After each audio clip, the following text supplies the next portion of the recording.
વનખોળ આનંદ શક્તિ વાળા અને આત્મા આનંદ શક્તિ વાળા. શું થાય? તો પછી અમારે કઈ બાજુ રહેવાનું? બંને બાજુ અમારે ફરફર કર્યા કરવું પડે છે. ના પણ દાદાએ આપ્યું છે ને, તમે જુદા કરી આપે ને, જુદા કર્યા પછી એની શક્તિ રહેતી નથી.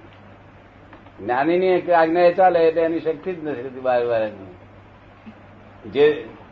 જે રિલેટિવમાં છે તે ડિવેલ્યુએશન થઈ ગયો, તે રિયલમાં પરમાત્મા થઈ ગયો. શું થયું?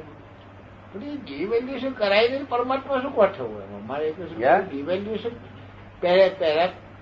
પેલાનો મોહ છોડી એ વાત ખરી, કે લોભ છોડી એ વાત બરોબર છે, પણ ડિવેલ્યુએશન અહીં બગડીને જ પેલું સુધરવાનું એ કહો છો કે અહીંયા સુધરીને પેલું સુધરેવું કઈ હોતું જ નથી.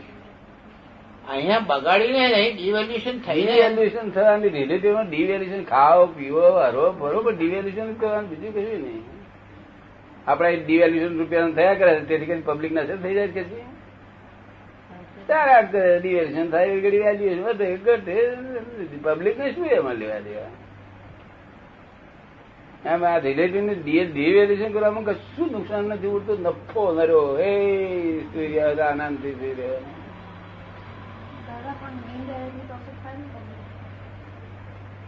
તમને ગમે કે ના ગમે રિલેટિવ નું ડિવેલ્યુએશન કરવાનું? જરાય ના ગમે, નહીં એક ટકો ના ગમે. બધા જ નહીં. મને રિલેટિવ ફેંકી દેવામાં વાંધો નથી લાગતો. મને રિલેટિવ ફાંકી દેવામાં વાંધો નથી લાગતો.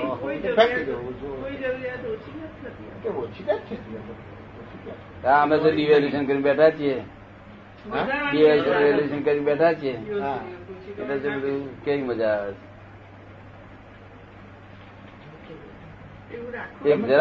એક જરાક જો અહંકાર હોય ને તો દેખાય નહીં અમારી કોઈ વસ્તુ. હું જે બોલું છું એ પછી અહંકાર નું વાત બાજુ. અહંકાર ના ગુણધર્મ કયા કયા છે? અહંકાર ને તમે બ્લાઇન્ડ પણ અહંકાર ને જરા ઉડાનથી સમજાવો ને કે અહંકાર ના ગુણધર્મ કયા કયા છે? અહંકાર ના ગુણધર્મ કયા છે? અહંકાર નું ગુણધર્મ બધા જેમાં તેમાં લખે તમારું ઇગોઇઝમ જ ખોટું. એ પોતે કશું જ નથી કરતો તે કે હું કરું છું, બસ એટલું એનો ગુણ બધું. એ જાતનું ભાન કશું જ કરતો નથી, તેમાં એ કે છે હું કરું છું, બસ આટલું.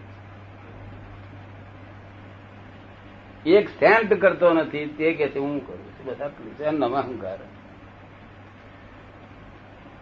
શું ચંદ્રકાંત સમજી ગયા? આવી ગયો ને? મેં મારો અહંકાર જતો જેમ જેમ જોયો તેમ તેમ આંખો ખુલતી ગઈ. મને તો પેલું વાક્ય છે ને ત્યાં આ 3 દાડાથી એ વાક્ય ફિટ કર્યા કરું છું. શું?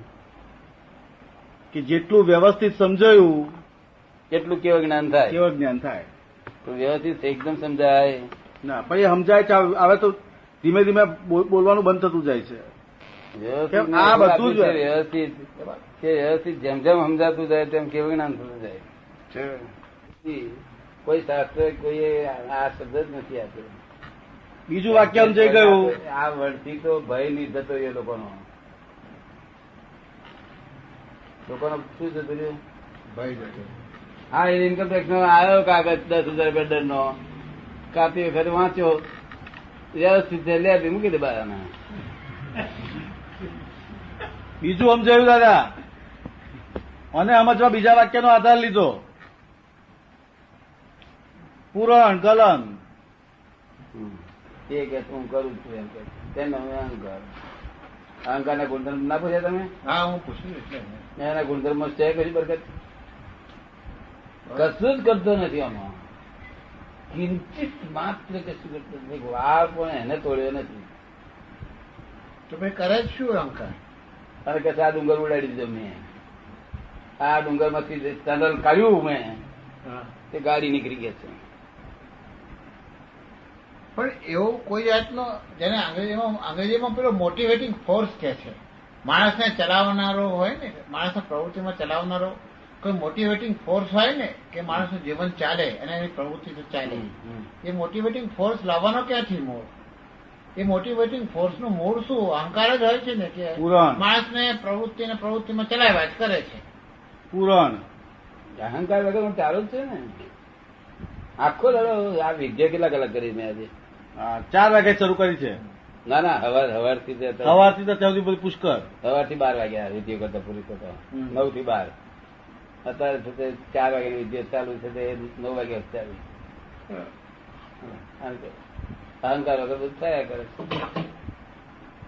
અહંકાર હતો ત્યારે નથી થતું. કારણ કે અહંકાર શું કરે? હું કરું છું કે એટલે ભગવાન પણ ગયું. કે ભગવાન કોને કહેવાય? કે પોતે ચંદ્રકાંત કરે ને એ પોતે જુએ, પોતે જોનારો ભગવાન અને કરનારો ચંદ્રકાંત. બરાબર. એટલે એને ચંદ્રકાંત ને ઇન્સ્ટ્રક્શન તો આપ્યા જ કરવી પડે ને પાછી. હે, ચંદ્રકાંત ને એ જે ચંદ્રકાંત કરી રહ્યો છે એનું કન્ટિન્યુઅસ ચંદ્રકાંત જે પ્રવૃત્તિ કર્યો છે એને ઓબ્ઝર્વેટરીમાં રહી એને કન્ટિન્યુઅસ ચંદ્રકાંતને રિલે મેસેજ તો મોકલ્યા કરે છે. ચંદ્રકાંતને કન્ટિન્યુઅસ મેસેજ તો મોકલે છે. અને ચંદ્રકાંત એને પૂછનાર તો કોઈ જોઈએ. ચંદ્રકાંતને ગાઈડન્સ લેવા માટે એના શુદ્ધાત્માની ગાઈડન્સ તો રહે છે ને. એ ઇન્ફોર્મેશન ત્યાં આપે છે. કોઈ પણ બનાવ બન્યો કે પ્રવૃત્તિ શરૂ થઈ એટલે ચંદ્રકાંત એને શુદ્ધાત્માને કે દાદા ભગવાનને હાજર કરે છે. એને ઇન્ફોર્મેશન મોકલે છે. ત્યાંથી જે રિબાઉન્સ થાય એ પ્રમાણે ચાલવાનો પ્રયત્ન કરે છે. એને મોટર તો ચલાવવાની રહે છે ને.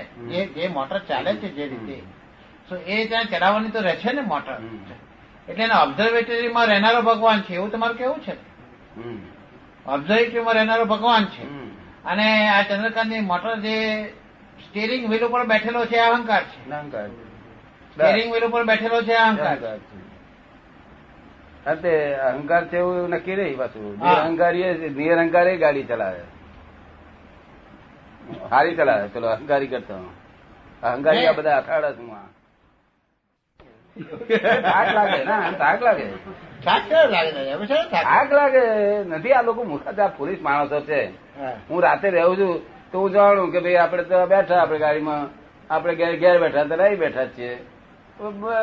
પાછળ બેસવાનું ને ડ્રાઈવર વડોદરા આવે એટલે સાહેબ લોકો એ વડોદરા આયા તો આપડે કઈ ઉતરો ચાલો. આપડે ચાલ્યા જ નથી, વડોદરા આયા જ નથી. ગાડી વડોદરા આવી એમાં આપણને શું થાક? પેલો તો હું વડોદરા જઉં છું, હું વડોદરા જઉં છું, હું વડોદરા જઉં છું બોલ્યા નો થાક જ થઈ જાય. એવા પોલીસ માણસો છે. હું કદાચ થાક્યો જ ને, પ્રેસ નો પ્રેસ જ રહ્યો. મોટરમાં થાક તો લાગે જ દાદા. ના ના એવું ખોટું બોલ્યા ના થાક. ખોટું બોલો છો ગાડી જાય છે ને તો વગર કામ ના. તમે પણ જે ડ્રાઈવ કરે છે તમે મોટરની પાછલી સીટમાં બેહો છો એટલે તમને સારો થાક લાગે. પેલો થાક જે ડ્રાઈવ કરે છે એને તો થાક લાગે ને. તમે પાછળ બેસવાને છે ને લાગે? ના લાગે ડ્રાઈવરને થાક. તમે પાછળ બેસવાની છે ને લાગે? આપડા અહીંથી વડોદરા મુંબઈ થી વડોદરા આવે છે ને એટલે બધા થાકી ગયેલા. આપડે આખો દાડો આખી રાત થાકી ગયો કે મુંબઈ થી આવ્યો ને, મુંબઈ થી આવ્યો કે મોટા આવનારા હું સદાચારી શક્તિ નહીં, મુંબઈ થી આવ્યા. હું તો કોઈ એવું નહીં બોલે હું મુંબઈ થી આવ્યો. ગાડી મુંબઈ થી અહીંયા આવી જોઈ આપડે રાઈટ કરેક્ટ. તમે થાક્યા ચાલો બરોબર.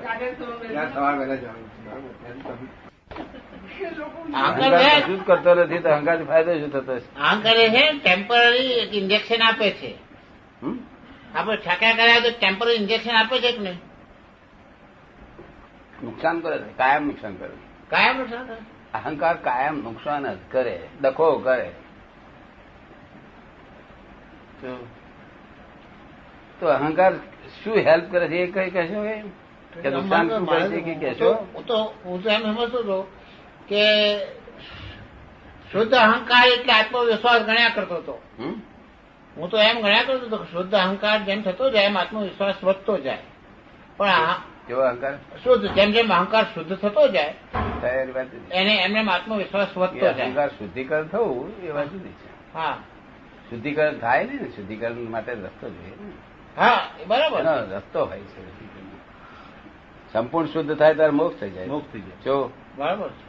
પણ અમારે આધાર તો લેવો પડે. સંસાર જે ઝંઝાવટ આ અહંકાર લોક કરે છે ને એનો ફાયદો શું મળે છે કે જેટલો અહંકાર કરે છે ને એ પોતે નથી કરતો એટલે જે આરોપ કરે છે તેથી આવતો હોય તેનો મળે છે. એનો પોતે પોતાની પ્રતિષ્ઠા કરી રહ્યો છે. શું કરી રહ્યો છે?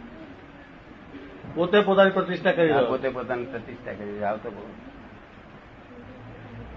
અચ્છા આ જૂનું ભોગવી રહ્યો છે એ તો એવું માને છે કે મેં કર્યું. આ જન્મનું જે ભોગવી રહ્યો છે એ મેં ભોગવી કર્યું. રહ્યો છે એમાં અહંકાર કરવાનો હોય ને.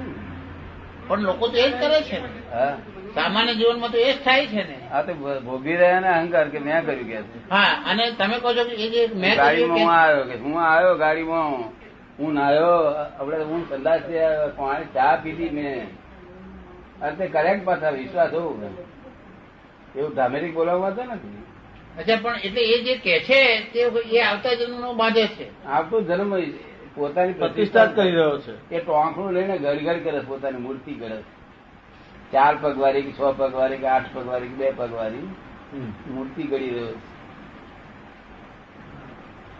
છે. જે 2 પગ વિશ્વાસ ના હોય તો 4 પગ બનાવી પડી તો ના જાય. જો પાછળ પૂછડું બોલે દોડે તો પૂછડું ઊંચું કરે દોડે તો કૂદકા મારી મારી. અમારે તો એ બધું જવાનું છે ને એટલે વિચાર કરવાનો નથી.